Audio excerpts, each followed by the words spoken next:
everyone, and welcome to the first episode of Kcat for 2016. I'm Joaquin Shrubshaw, and with me is Abby Horsley.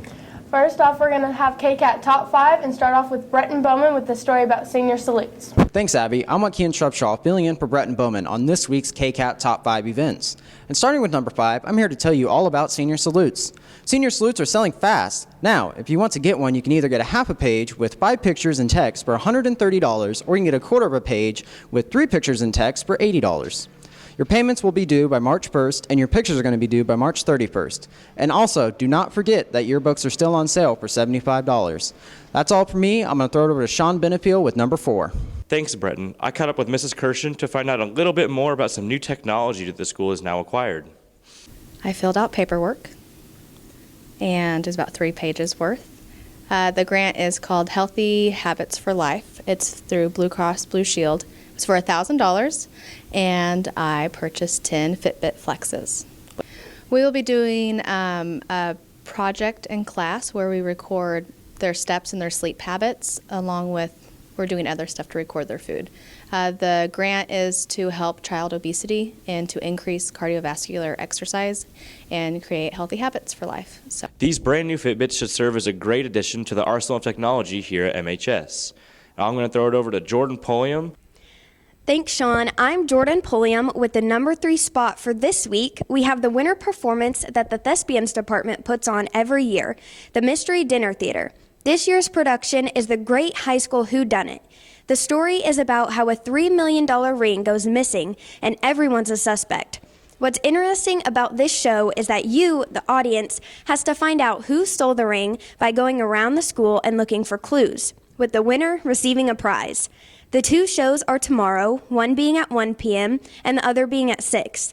The tickets are on sale for $10 each, which may sound pricey, but since it is a dinner theater, dinner is going to be provided, as well as a dessert for the audience. We hope you stop by and watch the performance and support the Thespians Department. That's all from me. Now, on to Matt Temple with a recap on sports.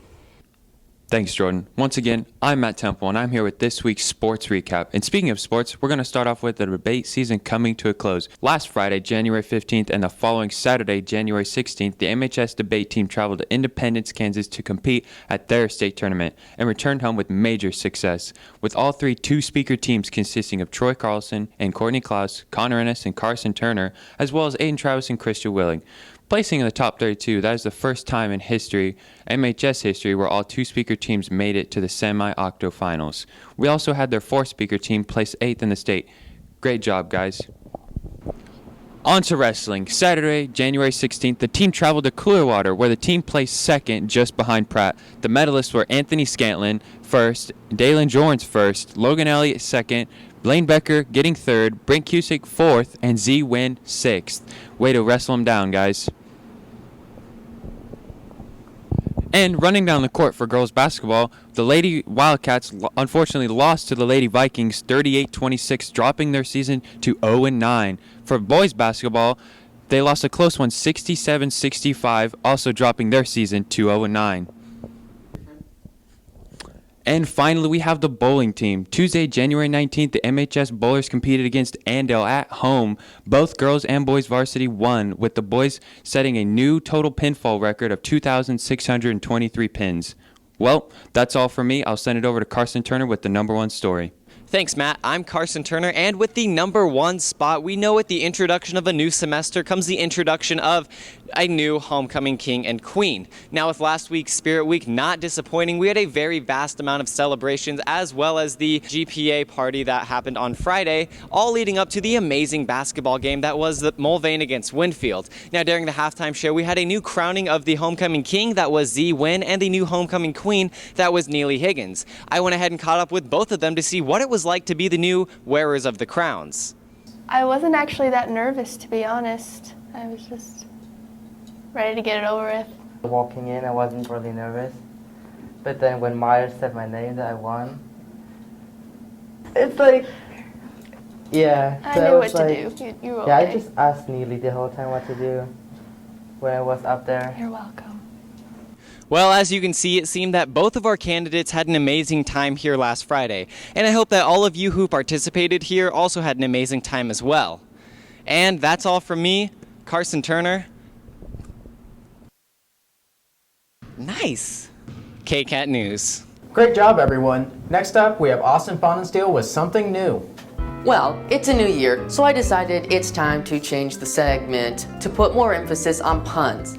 Thanks to all who participated in Wildcat Weather last year.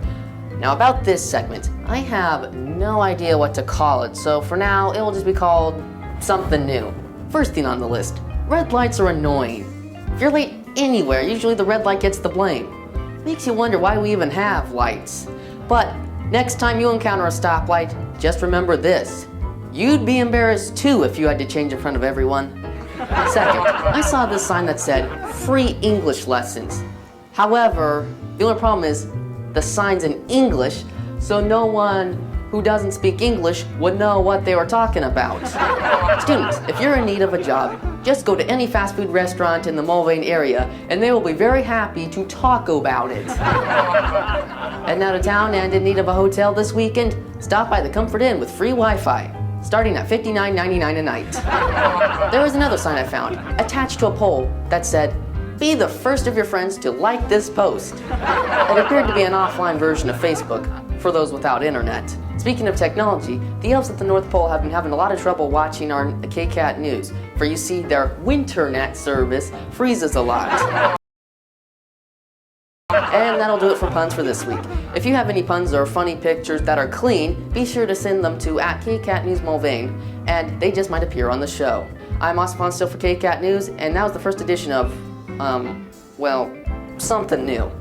I'll see you back here next week, hopefully with a new name for this segment. Excellent work, Austin. I'm excited for something new. And speaking of something new, next week there will be an introduction episode to Abby and I's new segment, Following the Arts, which is a segment including the students at Mulvane High School who are talented in the arts and music, keeping the Renaissance alive.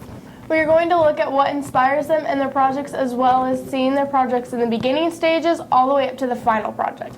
We hope to showcase the talents of these students at MHS so you can really see their potential.